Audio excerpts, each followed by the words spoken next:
അസ്സലാമു അലൈക്കും വറഹ്മത്തുള്ളാഹി. വിശുദ്ധ ഖുർആനിലെ ഒറ്റ വരി നമ്മൾ ശ്രദ്ധിച്ചാൽ 83 വർഷമാണ് നമ്മുടെ ജീവിതത്തിലേക്ക് വീണ് കിട്ടുന്നത്. ലൈലത്തുൽ ഖദ്രി ഖൈറു മിൻ അൽഫി ഷഹർ. 1000 മാസത്തിന്റെ പുണ്യമുള്ള ഒരു രാത്രിയെ അല്ലാഹു സുബ്ഹാനഹു വതആല നമുക്ക് നൽകുകയാണ്. എന്തുമേൽ അനുഗ്രഹമുള്ളവനാണ് നമ്മുടെ രക്ഷിതാവ്.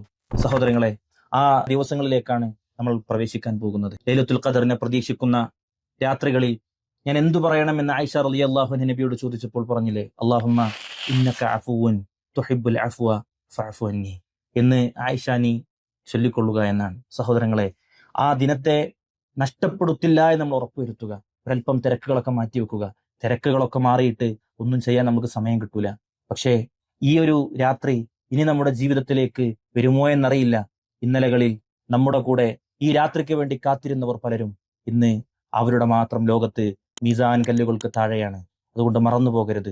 അടുത്തൊരു ലൈലത്തുൽ ഖദർ എത്തുമ്പോൾ നമ്മൾ എവിടെയായിരിക്കും? അള്ളാഹു നമ്മൾക്ക് ദീർഘായുസും ആഫിയത്തും പ്രദാനം ചെയ്യുമാറാവട്ടെ. പരിശുദ്ധ റമളാനിൽ ചെയ്ത കർമ്മങ്ങൾ അള്ളാഹു സ്വീകരിക്കുമാറാവട്ടെ.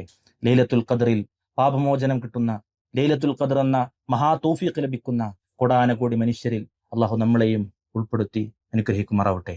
കാത്തിരിക്കുക, പ്രതീക്ഷിക്കുക, പ്രാർത്ഥിക്കുക. അള്ളാഹു അനുഗ്രഹിക്കുമാറാവട്ടെ.